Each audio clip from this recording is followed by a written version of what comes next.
Welcome to the Regenaissance Podcast. I'm your host, Ryan Griggs. Visit www.theregenaissance.co to learn more. Hello, everyone. My name is Ryan Griggs. I'm the host of the Regenaissance Podcast. Today, alongside me, I have Daniel Spitsbergen from Sustainable Natural Foods. Thank you for joining me. Oh, man, it's a pleasure. Excited to get into some stuff today, man. Yeah, so we can talk about it later, but one of the reasons why I initially reached out, I remember on Instagram seeing a video of she has almost nearly 1 million followers, and she made just a general blank statement about Wagyu beef, and it got a lot of attention, probably around 7 million views. And fortunately, a lot of the comments were pushing back, but it was just very disheartening to see someone who clearly doesn't know what she's talking about, who's not a farmer rancher. She's not involved in agriculture, has never been, to make these really broad statements. So I wanted to bring on someone that is actually doing the work. So thank you for joining me, Daniel. It's a pleasure. And yeah, I'm with you, dude. Seeing the pushback in the comments was like, yes. And I feel you, because like one of the things I love is being able to educate people. And some of the guys I work with, associates, American Wagyu Association, man, we work hard to be able to educate and debunk and deal with so many of the misnomers and so many issues. And so when you got somebody like that who takes these little snippets of ideas and then just runs headlong with it into some fantasy land and just makes up stuff. And I get it. Look, it's the world we're in. Clicks and something that's edgy and something really loud. And if you say it convincingly enough, everyone believes it. And so, yeah, I would love to talk about that. And I like to look at both sides. Like, I know where she's getting some of her stuff and info. So let's, whatever you want, let's delve into it. But yeah, glad to have people like you saying, hey, you know what? Let's address some of this. Let's address some of these issues. Yeah, so before getting into that, because I can actually pull up the video and we can just talk on that, would just love to hear about your backstory. And did you grow up on a farmer ranch? Cool. I did. I was born and raised in Southern California, San Diego specifically, and most people think, the city, but I was out in East County. We had 300 acres out there. Horses were our main gig, but did a lot of animals and understanding. Beginning of agriculture, the basis for that was getting inner city kids out into a rural environment. And so a lot of the stuff we do is centered around missions work and just working with kids, getting them outside the concrete jungle and letting them know there's a much bigger world out there. So the ranch life really dovetailed perfectly into that exposure. I didn't really get heavy into cattle until 2011 is when I really took a deep dive. We were piddling a little bit, and by we, I mean my wife and I. And then moved to Oregon shortly before that, and we've got a good chunk of land out there. We said, you know what, let's just go for it. We want to raise our own beef, both very health conscious and just want to do well. So I said, why not take control of it and see if we can provide, meat for like-minded people. And so, yeah, we got into that over the years working, and we've got a direct-to-consumer meat business. My wife is, doing the tallow and different stuff like that. So just kind of having fun, raising a family out there. And the Wagyu breed was very fascinating to me, specifically from health benefits side. So yeah, we just kind of took the deep dive, and now going headlong in it. So when you decided that you wanted to do cattle, what was that process like? And especially, you decided on Wagyu, but were you looking at a bunch of other different breeds, or how exactly did you go about that? It was a big research process. And so one of I would say my biggest asset and biggest win in terms of what we've been able to do is the knowledge that my dad has brought to the table. He's been in molecular biology for, 35 plus years, really understood some of our drivers. And so when I asked him, hey, we're looking to do really healthy meat, something that's good, let's explore some options. And we looked at every extreme. I mean, from the Piedmonte, which is like the leanest meat you could possibly get, all the way through to the Wagyu. I think what led us to it was twofold. One, I want something that tastes delicious. I love a good steak, wanted something healthy. And then also the connection with Japan. We do a lot of work in Japan, actually have land over there, and we're raising Japanese cows now as well. So that was before everything in Japan, but there was already a bit of a connection, and just searching. Back then, there wasn't as much data and available information on the Wagyu, but anytime you searched it, it would come up as the best steak, the most delicious steak, the most marbled.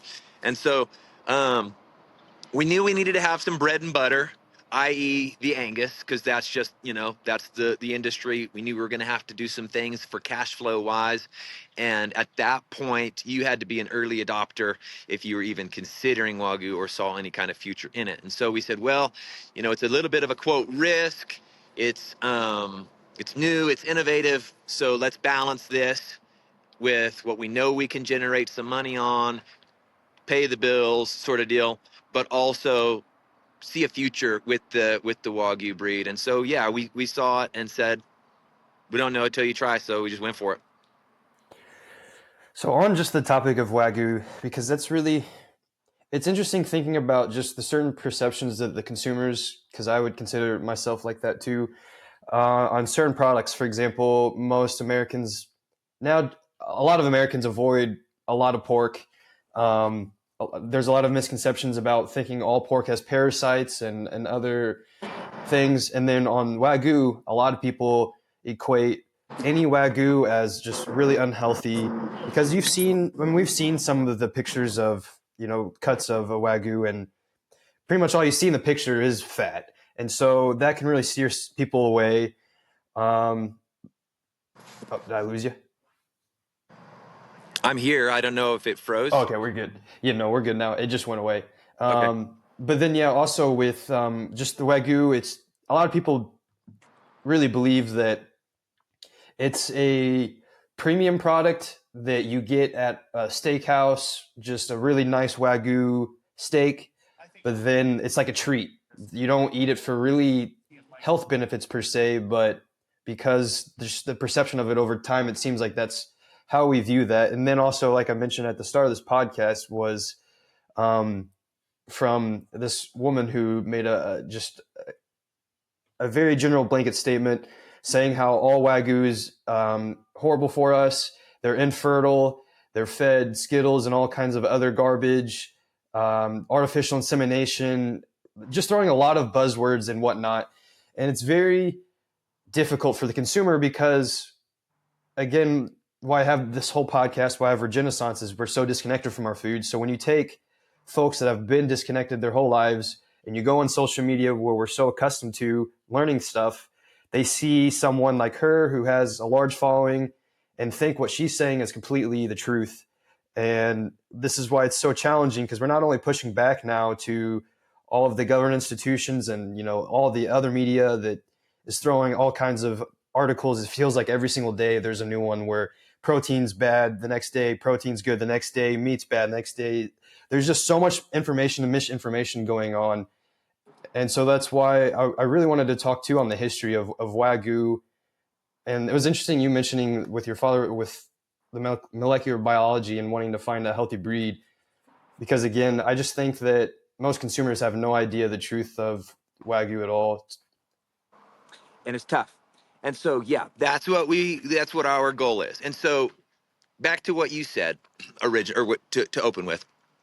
Most people's concept of Wagyu is this high-end premium, take a few bites. That's it. A specialty splurge kind of deal in a restaurant. Well, that's A5. Typically, if you're really at the cream of the crop, there's a few restaurants that have a certification and ability to import from Japan Japanese raised full blood, classically known as Kobe beef. But there's also other prefectures that you can import from. So that's what people think of. Well, that is a Wagyu, most certainly. But there's also, on the other end of the extreme, people who are just doing grass fed Wagyu, and you'll look at it and you'll say, this is really lean. I see yellow fat. And most people say there's no way that's Wagyu. Okay, well, here's the reality, guys. It's a breed of cow. And depending on certain genetics that are selected, feed regimen, the way that they're handled, etc., there's all those factors. So you can have a piece of Wagyu meat that may look, quote, lean. We would grade it as even select or choice. That's not typical because most of the people that are doing Wagyu, they want those prime and prime plus, which are factors that the Wagyu are genetically predisposed to produce. They produce that intermuscular fat. But you can have a huge amount of variety. And so, shout out to the meat dudes. They're doing a great job of really teaching on it. There's a butcher shop there in Seattle, Washington, and he is just killing it because he'll bring all these different pieces of meat and he'll say, here guys, look at this Wagyu, full blood, look at this purebred, a percentage, look at this F1, and he's just really breaking it down and helping the to communicate to the customer. You have a lot of options. So what it comes down to, and to my point, is what we've got to do is help people understand there's a lot of variety and a lot of options with the Wagyu. The most important deal that I want to communicate is no matter where you are on that spectrum, a cross or a lean full blood that's been grass fed, all the way up to the A5, which that lady, and I don't know who she is. Bless her heart. I don't have anything against her. Just what a bunch of misinformation. She pops up a picture of the A5. Well, guess what? Even with that almost more white than red piece of meat, i.e., more fat than actual beef, there, that is still healthy. They are predisposed. Wagyu cattle are genetically predisposed to produce mono unsaturated fatty acids, conjugated linoleic acids. In my little comment, like I never do comments on that. I'm like, I don't even engage. I don't even want to. It's like, what are we going to do? Get in a keyboard battle? But I was typing away. And my wife's like, what are you doing over there? I was like, I'm commenting on this post. She's like, she laughs at me. She's like, what? I'm like, I'm going to do it. I was like, I spend too much time and effort for this lady who, whatever, she's doing her thing. That's fine. Good for her.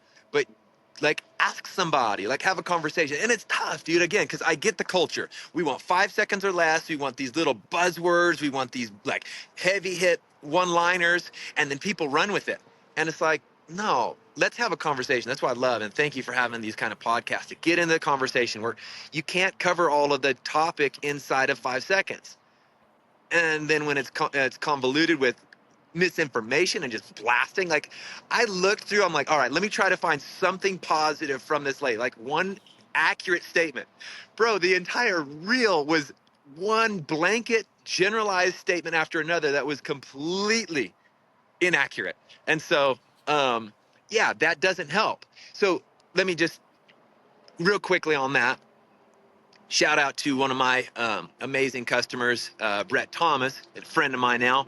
He just a savvy business guy, very successful. He's an influencer. He's done some incredible stuff in the health and wellness space with his company, Amare and Happy Juice. It's all about gut health, getting a proper microbiome with prebiotics and probiotics, all of this. And he reached out to me a while ago and said, hey, I really want a healthy meat. Is Wagyu everything is cracked up to be? So I gave him my pitch, all the stuff a while back. Well, he's the one that actually sent it to me. He's like, dude, this is like everything against what you're saying. Is any of this true? And so I called him like, dude, thank you for sharing. Because no, it's not. So my point with that is you've got these people that I've personally educated. They know they're buying my product. And then that kind of reel is causing them pause where they're like, wait a second, who's right?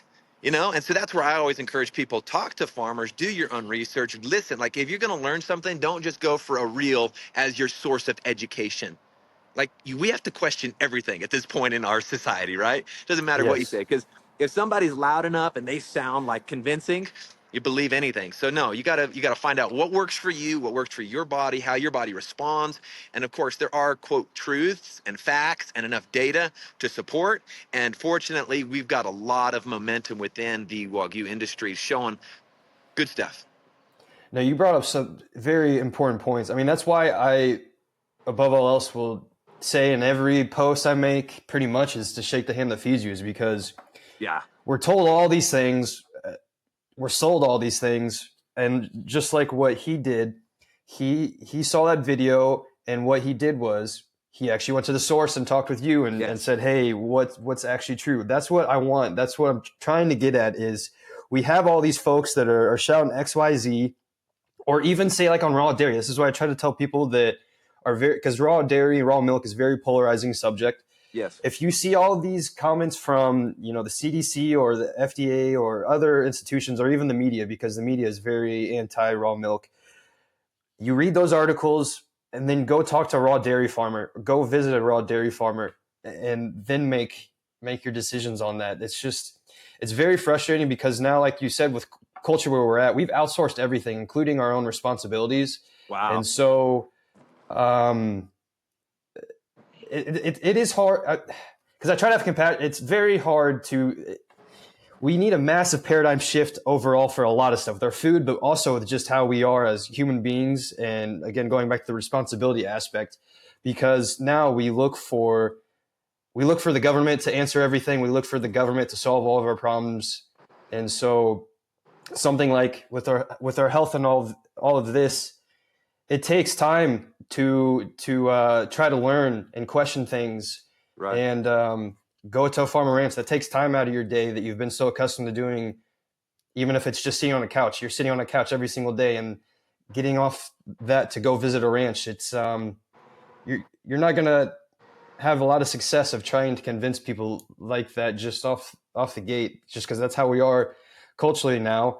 But that's why I try to go with, I guess, story based, and also just sharing stories with children too, because this is where I'm trying to get at. So we think about long term with the food system. If we want the changes, it's going to take a long time. So you have to start thinking about the next generations, because that's what I've also noticed that a lot of farmers do is they're not just farming, and thinking about the food for their local communities. They're thinking about what that piece of land will look like whenever whoever's taking over next, whether it be their son, daughter, someone else. And so I lost my train of thought here. Getting people connected with the farmer, getting people connected. It's Yeah. inconvenient. It's Yes. inconvenient, but I Yes. hear what you're saying. If we can get people to understand, guys, this is the most important thing you're doing. We got to help them understand what you were saying. Connect them to the land, connect them to the ranch, connect them to the farm. That's where I believe societally, like you're saying, we can start to make it really is a cultural shift. How do you change Yeah. culture? I've gone into many nations, different places. It's like, how do you change culture where it's not about necessarily what I want, but what's proper and relevant for here in this dynamic? Bro, we got a long road to hoe, but I think conversations like this are a really good starting point. It sparks enough interest in people. Now I'm curious, going back to you mentioning when growing up in the outskirts of San Diego with working with inner city kids, how was that in terms of, trying to just bridge that gap? It was life changing for them and for me. So I was in Chicano Park. Anybody knows San Diego, down in Logan Heights area. I was there about 5 years ago. We were doing an event. My brother's playing music. I'm a drummer, so we were just playing music, hanging out, some different bands there, and we walk out, and this gal walks up to me. She was probably 23 or 24, if I'm remembering correctly. She says, "You don't remember me, do you?" I said, you look familiar. I'm sorry, I don't. She's like, "I was at your camp when I was 11 years old. It changed my life." Just goes through the story, right? And all this stuff. And it's like, oh my goodness, makes you want to tear up. Do you have an impact on somebody? She's like, that connection has shaped A, B, and C. Just went down the list of the different things that she's done, how she's been able to have a success story rather than, a tragedy story. And so, all of that to say, you never underestimate the power of a weekend at a ranch, at a farm, a day at a day camp. We love doing just day camps. We do week-long camps. We do 2-week excursions. I mean, we do the whole spectrum, because sometimes it's tough. People say, I can't get away for more than a Saturday. That's fine. At least open the door to this portion of the world that you've never explored. Allow yourself to connect with it. Start thinking about it. It'll be life changing. And so, yeah, it doesn't stick with everybody. Some people had it, they were miserable, they'll never think about it again or whatever. Fine, it is what it is. We can't have 100% success, but even if it's just a fraction of a percent, is it worth it? I think it is, because we have to go back, like you say, we have to stop outsourcing everything. We got to go back to connection and real knowledge and understanding. And Again, I hate general statements, blanket statements. This is the only way kind of statements. If you do it any other way, you're an idiot. It's like, no, that's not the proper conversation to have. So with sustainable natural foods, whenever, I guess, how do you go about, even for like a day visit, what are what are some things that you do? Like, do you just give them a tour of the place, or yeah, how do you go about that? Because I'm always curious too when thinking on trying to get folks out to visit to a farm or ranch, but then actually what all you do whenever folks are there. Yeah, it's a whole gamut of things that we'll do, from just an overview exposure kind of thing, like here's the place, here's a cow, here's how we do it, to a deep dive into more of an intensive instructional. So one of the things we do is train not only orphans, but then other people to go overseas and then locally as well, how to grow their own food. It's the old adage, teach a man to fish, right? So we'll then do a little bit more hands-on, labor-intensive things of, feed regiments, reproduction, cattle handling, and let them get involved in one of those quote work days where we just do some aspect where they can really see it and get either a solidified, yeah, this is something really cool to me, or no, I don't want it at all. So if it's people that we can spark an interest where it's like, hey, like I'm all about backyard beef. Like that's one of my bread and butter. I love selling people, either individual steers or cows just for them to raise and then get processed, or to start their own herd. I help instruct and empower people like you can do it. I don't care if you were born and raised in the city. I'll help you every step of the way to get you the proper functioning, system and be able to take care of the animal, do right by the animal. But you're going to learn a lot. So I really push, get in there and get involved. So yeah, I mean, it can be a whole overview of just, here's what a cow looks like. Here's what a ranch looks like, all the way into actual intensive instructionals.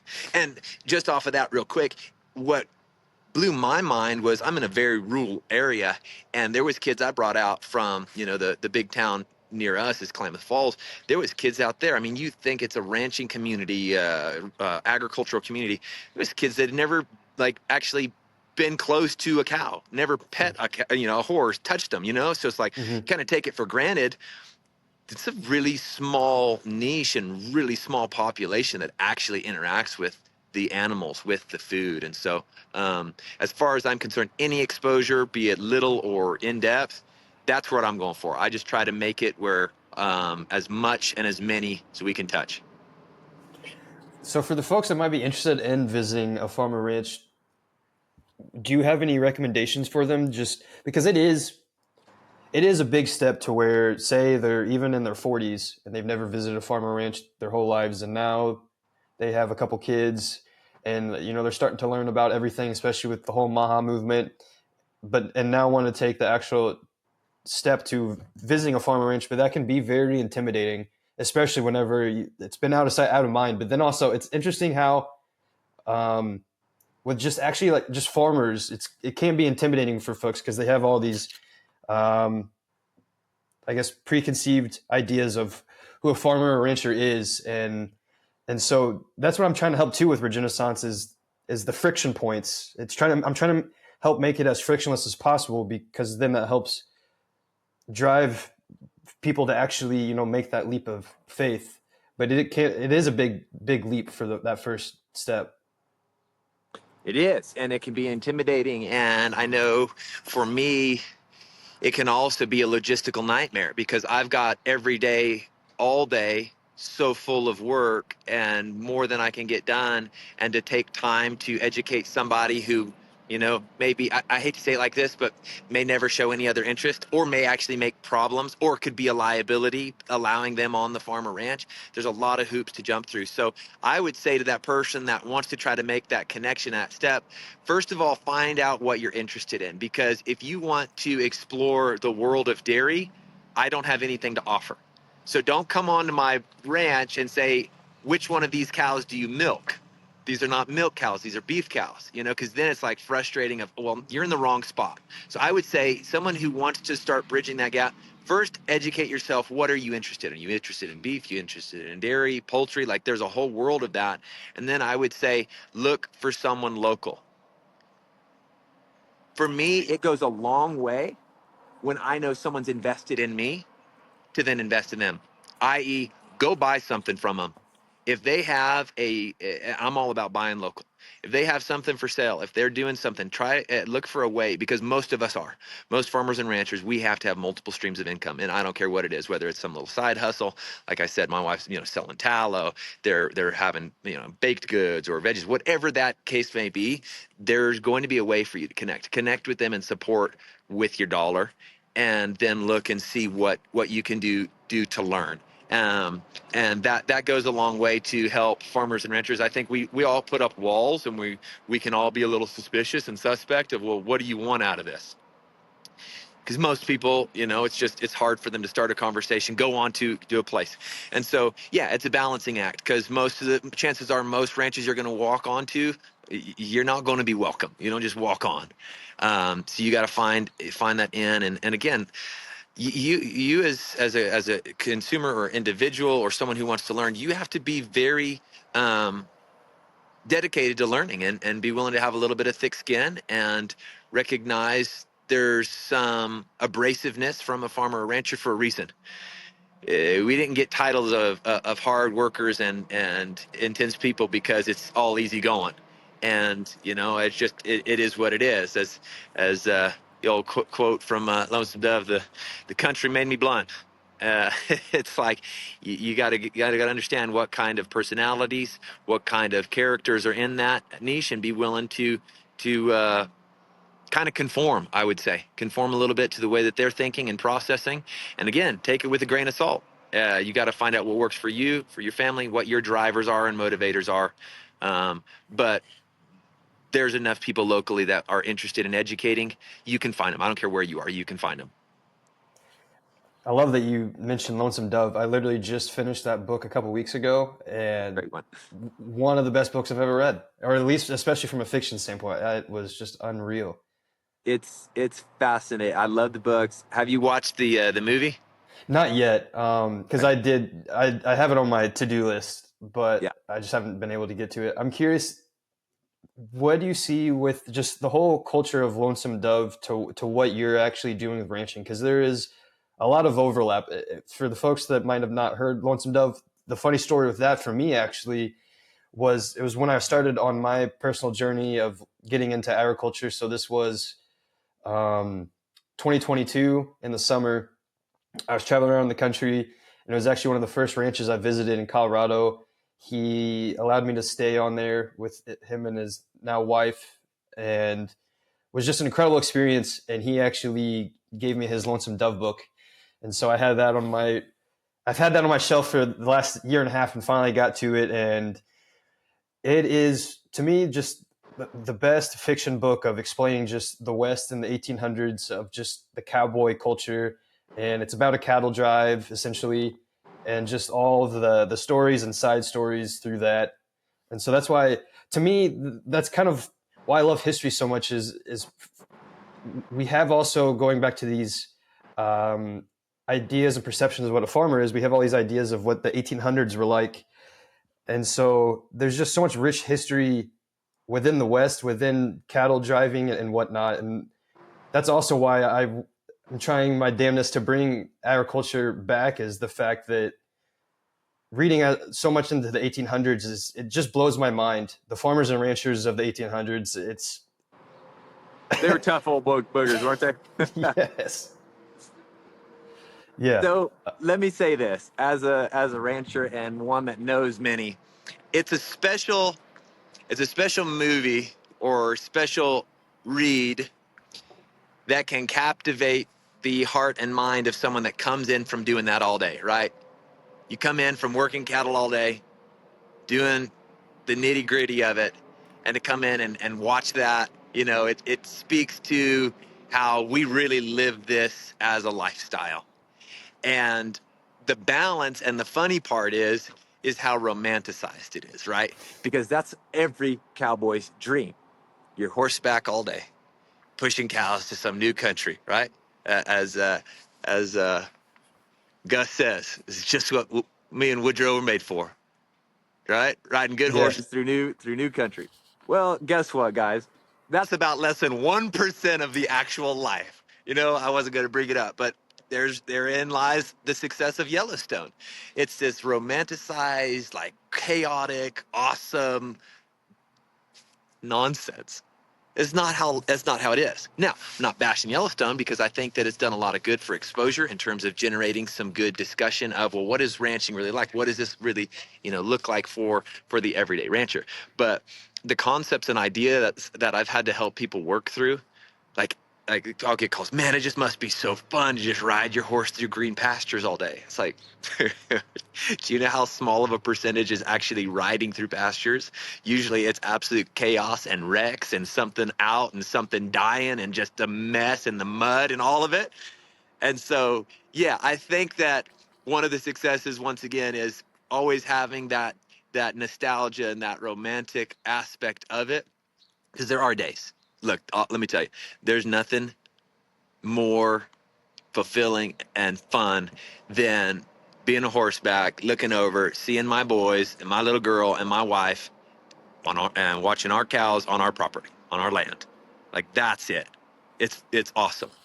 But again, the number of days that it's like that, they're small. You enjoy them and you appreciate them because they are few and far between. Let me tell you, the real reality is in the corrals in mud, with snow blowing in your face, and you're trying not to get in a fight as you're sorting cattle and trying not to yell and making sure you're not destroying your marriage because you made your wife mad by saying something rude. You know what I mean? And Yeah. so that's the reality of it. And so I think that it'd be good for people to get into more of the situations and exposure of it to see, okay, well, this is what really goes into this kind of food production, meat production, milk production. Bro, it's 365. You understand this. It's every day, all day. It's blood, sweat, and tears.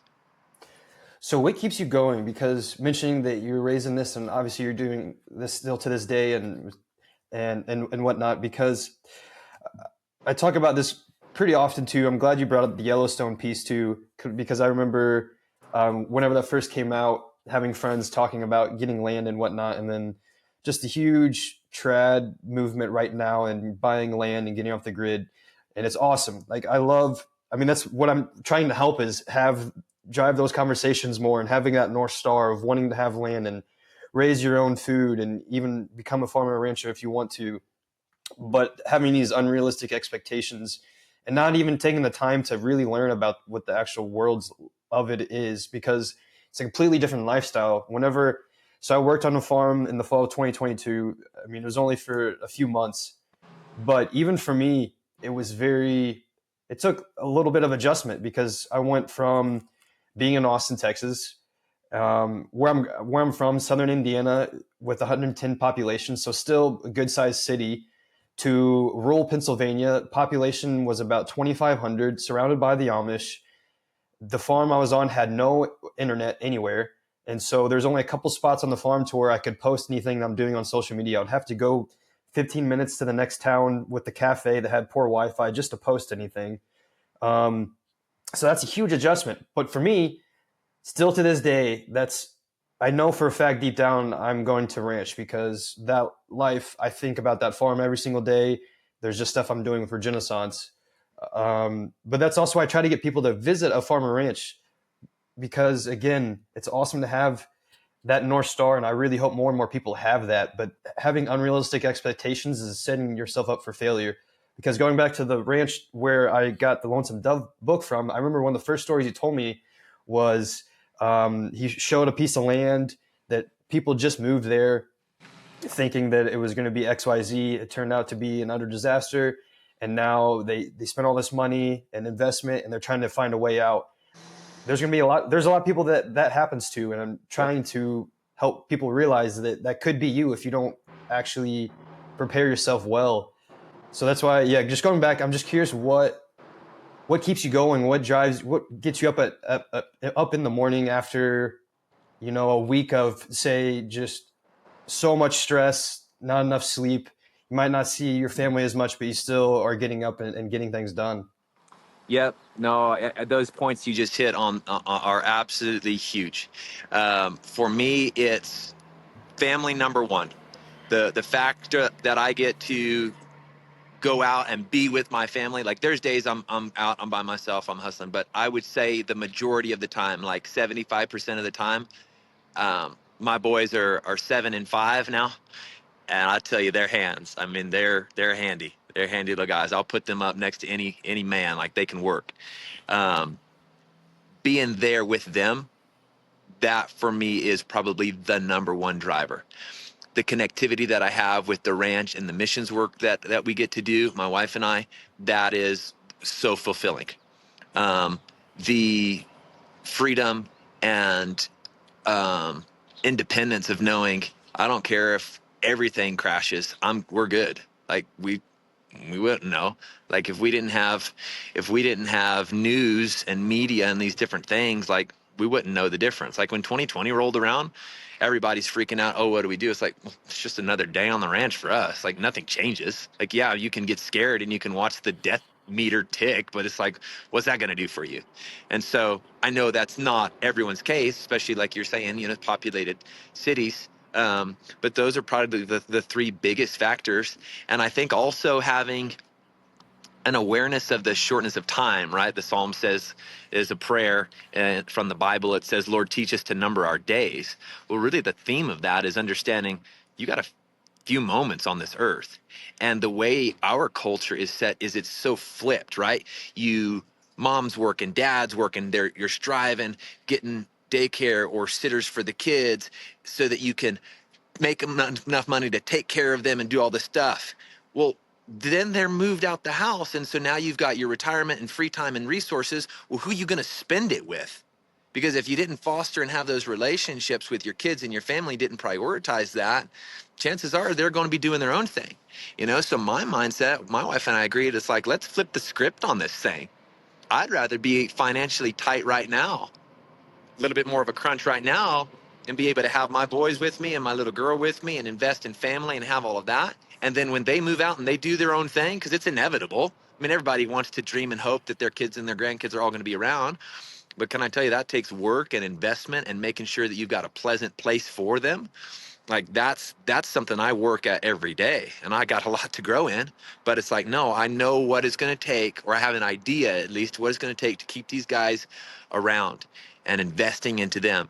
And so that front end investment for me right now, yeah, I might not have as much money as I could if I was doing some other endeavor, but I think we all have enough experience and can look at enough anecdotes and even data. Mo money, mo problems, as the scholars have said. Definitely. I'm curious then with your boys too, because that's another thing that people will see online is just a farmer ranch and then just one of their children at a very young age helping out. So would just love to hear any stories that you may have of just what that is like, especially being the head of the ranch and the father and the husband, but just having your boys out there too. Like, what all do you do together whenever you're working? Everything from digging post holes, stretching fence, sorting cows, doctoring cows, horseback, roping. You get the fun days twice a year, branding days. That's what everybody thinks we do all the time is just brand calves and be in the round pen breaking horses. But they do every aspect of it. They help me pack boxes, pack dry ice, print labels, ship. I mean, they literally have their hands in every aspect of it. Now, I will say, a lot of that, if I didn't have so much help, it would be a lot easier. Meaning, it's going to take longer. But kids love to be involved. They're going to do what we do, and if we want them to be around, we're going to have to invest into keeping them there. And so, yeah, sometimes things take longer, but I'll tell you what, this past fall, when I was gathering the mountain, my boys were my help. They're my crew. I couldn't have done it without them, you know? And you say, well, a 5 and a 7-year-old in a forest on a mountain gathering cattle, is that really responsible? Well, they know how to get home. So does their horse. And I'd much rather them there than walking down, the street of the city with some perverts eyeing. We don't need to get onto that topic, but you know what I mean? Yep. Like they're Yep. way safer to me out there than any other place. It's just perceptives, and experience, right? And people think they're safe in the city. Yeah, yeah. Well, you keep thinking that. So, It's interesting. I was just going to add because I was trying to find. I read this tweet literally yesterday talking on fatherhood and how it's so crucial. You brought up such a great point talking on your 5 and 7 year olds of it might take extra time, and you might not be making as much money to actually be there and teach them these lessons and whatnot. But fatherhood is just like being a disciple because then if you think long term on that, you're just being very involved in helping him teach and what kids they want to also help because like that's where you're saying that they want to help with everything and that, I mean that's how I was, that's how, especially as a guy, getting your hands in the dirt and being outside because when I worked on the farm they had a 5 and 3 year old, so just watching his kids, they wanted to be involved, help picking produce whenever we were at the farmers markets, helping pack orders for customers and whatnot. That's another reason why I try to get folks to take their kids out because the awareness piece is like we need to educate, but the awareness is that's the first step because if they're not aware of what they're missing out on, then the education is not going to really happen. So if you can just see your kids interact on a farm or ranch, it's just so awesome because that's how we always have been. That's why I also continue to go back to I believe that the root of all of our problems is our disconnection from our food. I don't think it's going to solve everything, but I believe the root of it is that, and that's because for our whole existence we've always been connected to nature and our food source. But now we're the first society in the history of humankind to where that's not the norm. yeah, I'll tell you, my proudest moments as a dad have been out there watching my boys work, watch them problem solve, watch them grit their teeth and push through it and be thirsty on hot days and just learn how to learn how to deal with it, in every aspect. So, look, I got a lot to learn. I've got a lot of things that are shortcomings for sure. But one of the things I've purposed in my heart is I don't want to have regrets. Sure. Am I probably going to look back and have them? Yeah. But if you're really recognizing that if the goal is no regrets, what is it that most people center their regrets on? Well, missed opportunities. Okay. Well, how do I avoid those? Live in the moment of it. Enjoy it. Don't allow, this is a big one for me, don't allow the project to be more important than the people.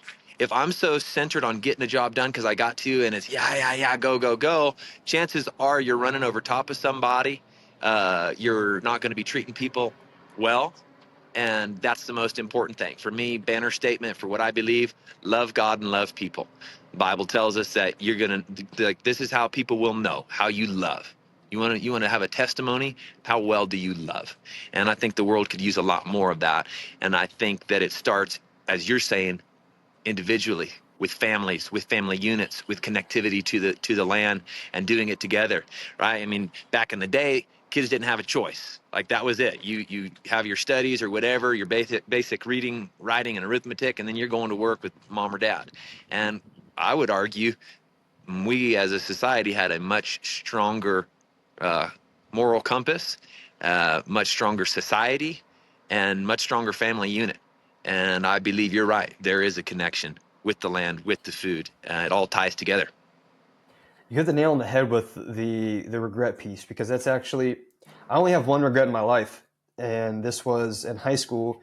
Whenever my grandmother passed away, this was junior year spring break, and I just remember I will never forget that day. Just absolutely destroyed me because that was the day I realized that life is finite. Because my grandmother, I have always had a very small family, and she was very important to me. But that was also at the time of my teen phase where I just wanted to be with friends and not around, her or parents or whatnot. And so I had just such severe regret that I'm never going to be able to talk with her again. But then it took me about a year, but I remember it finally flipped on its head to where I stopped viewing regrets as what they are, because regrets is you're focused on the past, and so you do nothing, you take no action because you're just so focused on the past and whatnot, and you're just in these negative thought loops. So what I did was just viewed it as, okay, I see why I'm so devastated because my grandmother was so important to me. So what I'm going to do instead in the future is not make those mistakes, and those people that truly mean a lot to me, I will actually dedicate more time to.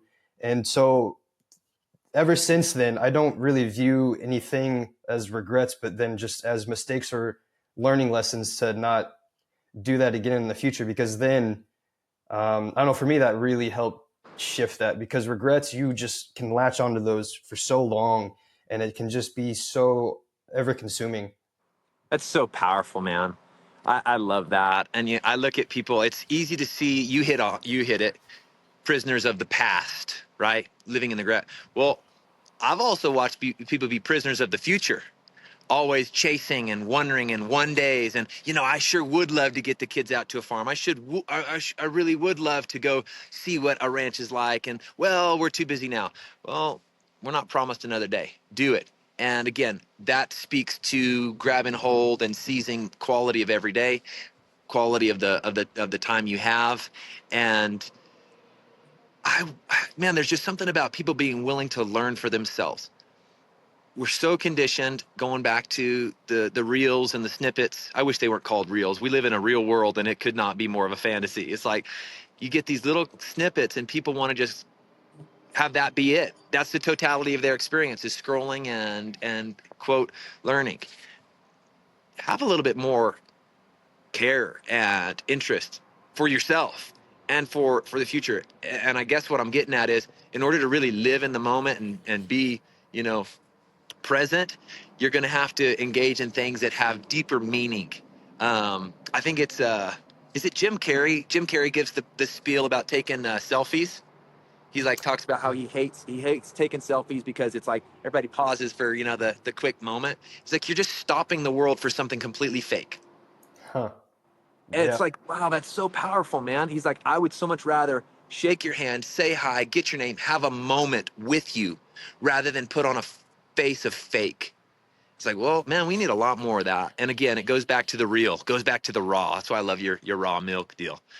What's actually alive? What's actually raw and real as humans? You know, what is it that we can connect with and live for? So yeah, that's my spiel with that. You mentioned that, do you partner and do missions, or I guess, can you talk more on that side of things? Because that seems like that's a faith-based thing, ordeal. Yeah, it is. It is. That for me comes is all of it. All these other keys that are very important, Hmm. food, the lifestyle, all these things. It gets to the root of it, which I believe within every person is the heart issues, right? And so faith in Jesus Christ has been the answer for me and so many. And so I've just watched too much transformation. I've watched too many lives completely and radically turned around. That's a driver for us. So I use these different tools, and the home run tool for me has been agriculture. So let me say it like this: we work in a lot of conflict zones, really intense places throughout Asia and the Middle East. And if I go knocking on the government's door saying, "Hey, I'm a missionary, can I come in?" I'm gonna laugh in your face at best, and most likely, blacklist you. But if I come in a little bit covertly, say, hey, let me feed your orphans, let me take care of your widows. And that's not like, that's my heart. Like, that's what I want to do. Oh, I'll live out loud. Like, you're going to hear my faith. You're going to understand who I am. But my heart is to just take care of people, to love people, to feed people. Well, what government's going to say no to that? Who's going to say no? Don't feed our orphans. Don't take care of our widows. You know what I mean? And so Hmm. that for me is the driver of it. It goes back to what you're saying. Well, what gets you up in the morning? I know that I can help. I believe it's within each and every one of us a desire to help others, to have an impact. Well, this is the greatest impact I can see, because it goes not only directly correlated with our day to day of life here on earth, but also throughout eternity. And so, yeah, I'm a very, very strong believer in that. And so much opportunity, so much need in the world. And I'll jump over real quick to the fatherhood aspect. One of the big factors I have, or that I should say I've seen wins in, is exposing kids to world need. So like when I go to different places, like I'll be in Kashmir next week. My boys and my family, my wife, my daughter, we all go together. And exposing kids to world need allows them to understand just how blessed they are. Like, if there's one thing that if I could flip a switch, it would be to break the mentality of the victimized culture that we live in. We're so overly saturated with convenience and options, and everything's available, and we act like we don't have enough. It's like it's insatiable. But to my point, if you can expose kids to world need, show them what hunger looks like, right? So I don't know. You have kids? Do you have kids, right? No, but but I've gone to on that topic. I've been to very poor countries and Yeah. saw very dark, stark. Yeah, Yeah, for sure. Well, one of the things, the reason I was going to ask is one of the things kids will say is, "I'm starving," right? And yeah. I, from a young age, I tell my boys, and my girl's just now starting to get a little bit more where she can comprehend. Say, boy, you've never known starvation. You've never even known real hunger. This is what it looks like. And for them to have it more than just a concept, but to see kids that haven't eaten or are starving or malnourished or all these other things, it puts it in light where like they won't say I'm starving ever. Like if it does slip, one of them will correct each other like, no, we're not starving, we don't know what that is. And so it's like you can take those lessons, and yeah, you may be able to verbally communicate them, but when they can see it, feel it, and touch it, and it's kids their age that they're playing with and playing soccer and dodgeball or whatever, just having fun with, and they see how, like, man, I've put them in some very intense situations. It's a good thing. They just got exposed to something that's going to keep them thankful, keep them grateful, and want to make a difference. So, yeah, going back to it, that's huge for me. I just there's way too strong of a correlation with the missions work, the fulfillment aspect personally. That just keeps us going, and yeah, that really honestly is why we do what we do.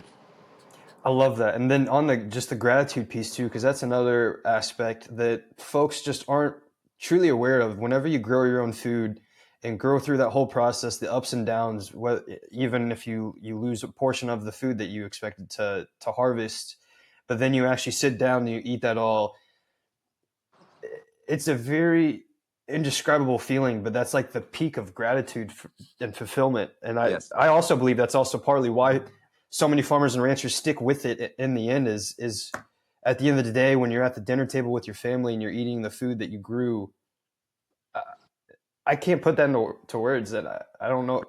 What's that feeling like from your perspective? It's just a thank you.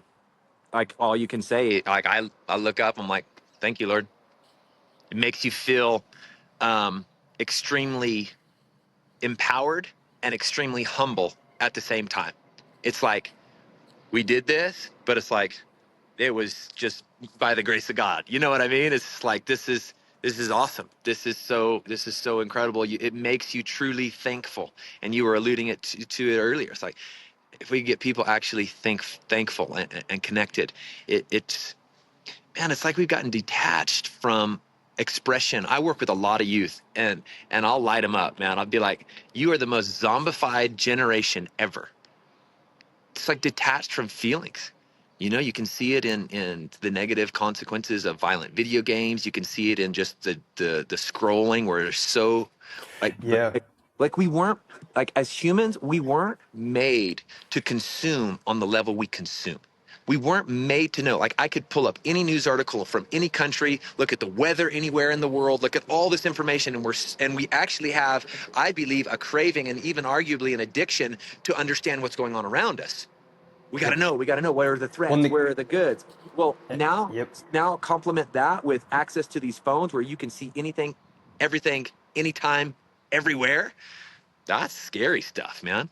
And so I was saying all that to say, I believe that has numbed and calloused so many where you lose the appreciation for like what you keep saying, what's real, what's tangible, the raw. Um, we got to go back to that. And that great point, and that goes back to my argument of our disconnection from our food is the root of all problems. Because going back to this, so I'm a millennial, and I first got a cell phone when I think I was in eighth grade, and it wasn't a smartphone because smartphones didn't exist when I was in eighth grade. You got a flip phone or raise with some keyboard, and then eventually you got the iPhone and whatnot. And so I was the last generation to grow up, actually have the childhood of being outdoors. We still played video games and did all this stuff indoors, but we didn't have social media. Um, and I wasn't exposed to a cell phone like this, which is a supercomputer at an early age. And so I think Yeah. about that a lot because it's very hard for the older generations. It's interesting how our generation, my generation, younger generations talk with the older generations and then vice versa, because the older generations genuinely have no idea what it's like to be a younger kid to where they're handed an iPad or a phone at a very early age.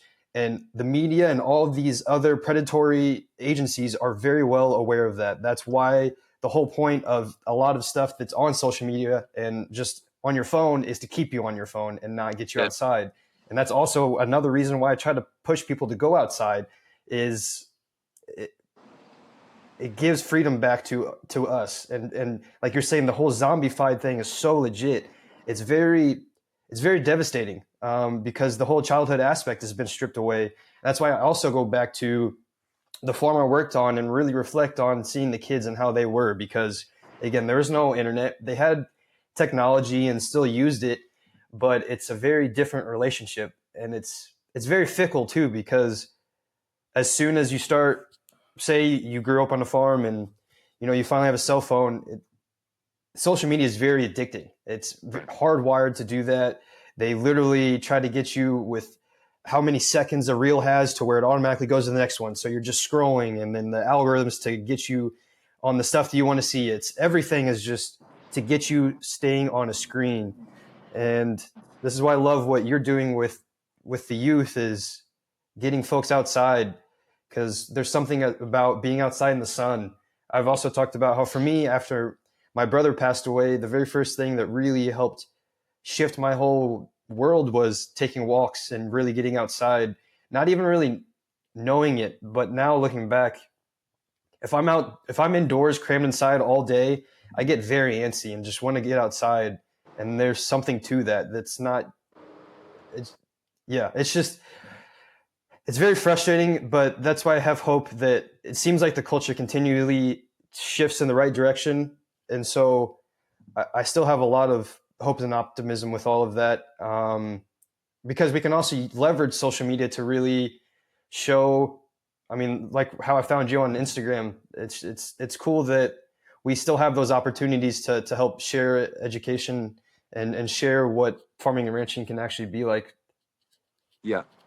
It's the give and take of everything, man. You got to see the good, and there is good available in it. Like you're saying, I never would have probably met you or known of you if it weren't for social media, right? And so now we're having a good conversation. Like, this has been awesome for me. I'm enjoying this, and that's a great thing. But then you have the flip side, like you're describing, and so that's where I think, as parents, as leaders in society, as influencers, like yourself, you got to say, look, here's the balance. It's got to have balance, guys. Um, yeah, again, there's always going to be the dark side of it, or the negative, but if we can push towards, you know this is the win, this is the benefits, we gotta influence where we can, I guess. Completely agree. I want to transition a little bit to. I know didn't get. It was my fault. Didn't really talk on the whole Wagyu history piece, because I'm curious on. So Wagyu, it's from Japan. How did it make its way to America, and then also just the whole Wagyu culture in America too? I'd just love to talk on that. Cool. Yep. So in the 70s there was actually some genetics that came, but the history is a little bit vague because they were, quote, illegal. um, they're not papered and stuff like that. What we have historically as the first legitimate import came in the early 90s. And anyone who's interested in really learning about this, just YouTube Dr. Jerry Reeves, Reeves, Reeves. He gives a full overview, in-depth overview on how this took place. And he is the authority on the matter. We call him one of the grandfathers of Wagyu. His daughter, Arlie Reeves, shout out to Arlie, absolutely killing it with the American Wagyu Association, just championed getting our certified American Wagyu label for our meat to help clear up confusion on labeling issues and some of these other things that people are dealing with. Um, but Dr. Jerry was one of the first men of a small group that went from Washington State over to Japan to look at Wagyu cattle. What's going on with it? What's all the hype? Is there something that we can do in coordination with Japan? Because Japan wanted to increase cattle production. Obviously, as an island, they're limited on land. So they brought over that first series of genetics, bulls and cows, and we did some F1 crosses. And F1 is a Wagyu bull, most typically, with a um, with a sorry, got distracted there, with a Angus cow. So that's it, F1 or a 50-50 cross. Um, they started raising that. Things were going well. Looked like the relationship was going to develop and foster quite nicely. Well, here comes mad cow.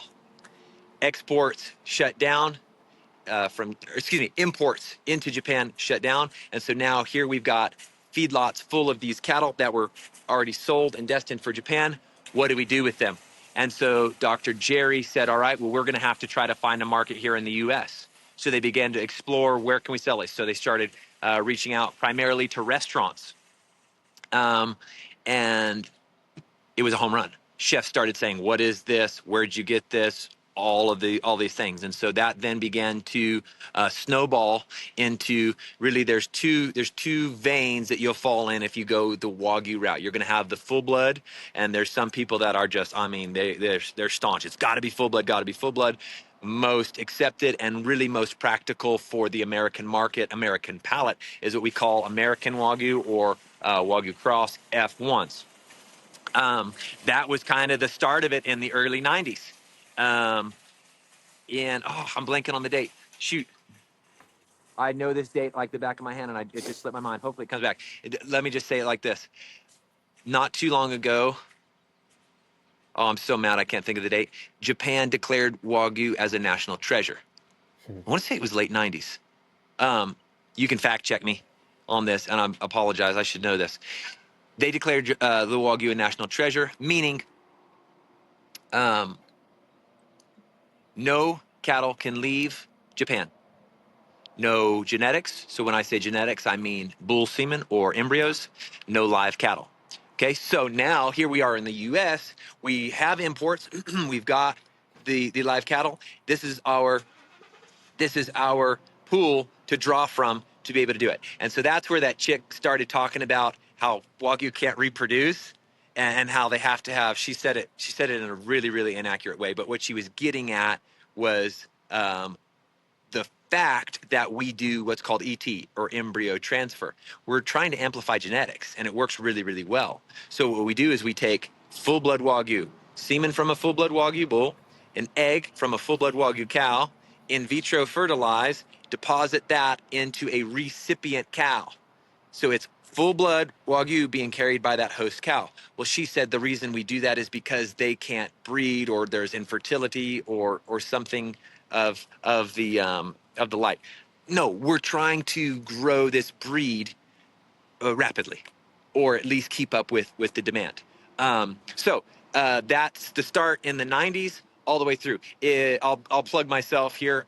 There's a bunch of different places that you can look, but I've got a little calendar on my website, SNF Wagyu, where you can look at the start date of where genetics came in all the way to present day. Lone Mountain does a great job. They've got some calendars too. Look at Bar R Wagyu, Dr. Jerry Reeves and Arlie. There's a lot of them that are really doing a great job of teaching, instructing, and helping people understand the history of the Wagyu. But that's kind of the 30,000 foot view. Does that sum it up fair enough? Yeah, I would be curious then too, because again, there's still like this massive misconception of just Wagyu is just all unhealthy. So for a consumer that might be interested still, what I guess are some questions that they could ask and really look for to find a trusted Wagyu rancher that they can actually trust that the beef they're eating is good. Yes, if you have a Wagyu rancher, you have the healthiest meat, bar none. I don't care how they're raising it. That lady, and I should have looked at her name. I should have at least enough respect to look at her name, but I guess she was insulting enough, so I'll give myself a pass. Um, she said eating candy, right? And they popped up a picture of Skittles. So she didn't actually say eating Skittles. She said eating candy. Well, what she got that from is from a station in Australia who uses a byproduct of the Cadbury chocolate factory as a filler for their ration. Am I saying chocolate is a great thing to feed your cows? No. But go look at what they're actually doing with it and understand why. There's a specific market with flavor profiles that you get from giving cows chocolate. Okay, here's the deal. Is that healthy to do? Probably not.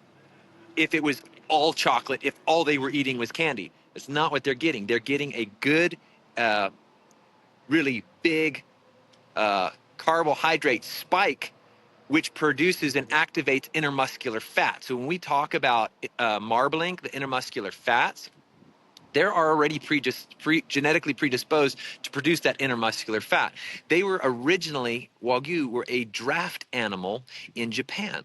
Well, you can look at this breed. Why did they do so well as for hauling carts long days and hard work? They had these little power cells, i.e. fat, packed into their muscles, and so you've got these quick explosive releases of energy that they're capable of carrying. Well, that translates to delicious healthy meat for us to eat. So back to the chocolate deal, they are able to convert those quote bad inputs to good fats, mono unsaturated fatty acids. They can do it like no other cow can do it. I don't care what breed it is. Wagyu are special. That is their superpower, is producing healthy fats. Okay, so I said all of that to say I don't care where you're going. I don't care if you're actually buying from Mayura Station or if you're buying from some local grass-fed.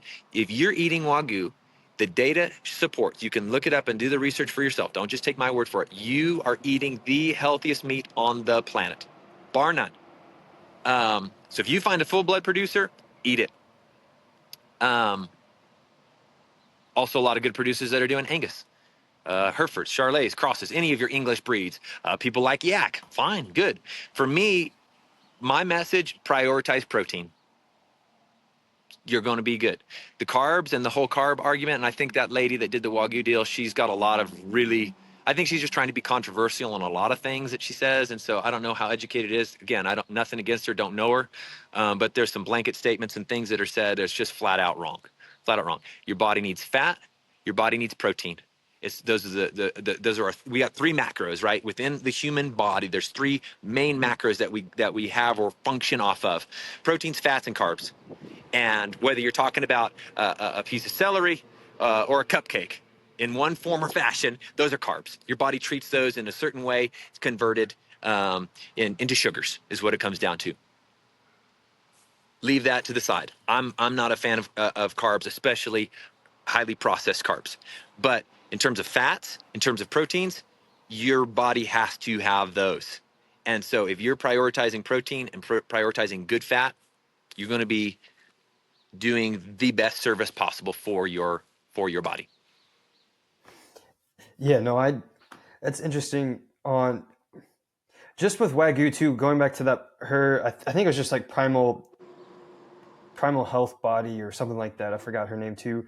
But it was just interesting going back to how you were saying the reasoning on the embryo transfer, because how she alluded to it was to make it seem like they're all infertile because they're so unhealthy and not because that of what you just described with the fact that Japan's closed pretty much that border and the fact that demand in Wagyu has skyrocketed. Lastly, just trying to keep up with the demand. So that's just interesting, and also why I tell folks to talk with a local farmer or rancher, because what you just said is vastly different from what we were sold online, and it Well, and makes it.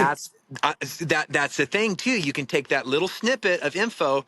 They are fed candy, and now that's whoa, what in the world? They Because is it true that we have a portion that are embryo transfer, ET, or artificially inseminated? Yes. But if you don't understand the why and you conclude, oh, they're doing that because the cows are infertile or because they're diseased, like how did you jump to that outlandish conclusion? It has nothing to do with it. And then I'll just plug this real quick. In terms of cattle, Wagyu on a whole are more disease resilient than other breeds. Wagyu on a whole have incredible fertility. They breed back quick. As a rancher, you want cows that breed back quick, breed back very quickly. They are fertile. They have great maternal instinct. They have great immune systems. Again, the fats and health healthy fats that they're producing. I mean, I don't understand why people lose the fact like fat's so important. There's the stigma that fat's bad. Those are the building blocks, the amino acids and the building blocks that you have to have that are contained within the fat. That's what your body is so needing to pull out proper nutrients. The good nutrients that are in those fats, like that's a win. So yeah, again, the stuff she said was just, yeah, it was just whack. Bless her heart. That was horrible. The last question you mentioned, I think you said A5. Is that like certain grades of Wagyu, or what? Whenever you mentioned that a couple of times on like A5 with the high end restaurant. Yes, great question. A5, if you see an A5 stamp, you know that came from Japan. Japan has their own individual and unique grading system, okay, for how meat is graded. In the US, we know select, choice, prime. We're now playing with a prime plus just because of the influence of the Wagyu. But those are our three mains. In Japan, their scale is on a 0 to 12, which translates, that's intermuscular fat, which translates to 3 to 5 grading. They will have that then graded down. So if you see A5, that's only in Japan. If someone in America says, I have Japanese A5 that I raised here on my farm or ranch, they're not being honest. And that's one of the things I kind of said as a tangent. We've got labeling that's helping us with traceability and marketability, which are big wins. Australia has a grading system.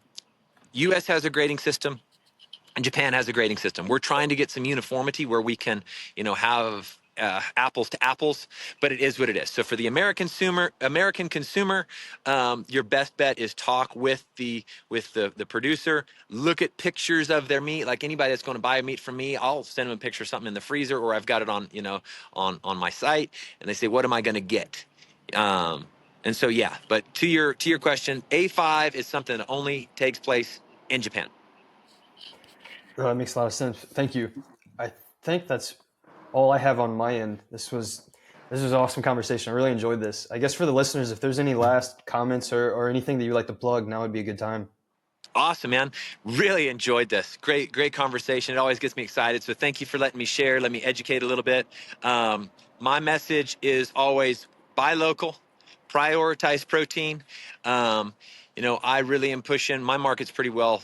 I'm tapped out just keeping Oregon, California, Washington supplied. But if you're in the area, reach out to me. I'd love to connect with you. I'll shamelessly plug my Instagram, SNF Wagyu. Just follow us. Just see what we're doing. Connect with our family. We love meeting people. Buy local. Do your own research. Don't take these crazy reels as fact. Check those facts. Do your own research. Connect with food. Thank you, Daniel. Love it, man. Visit www.theregenaissance.co to learn more.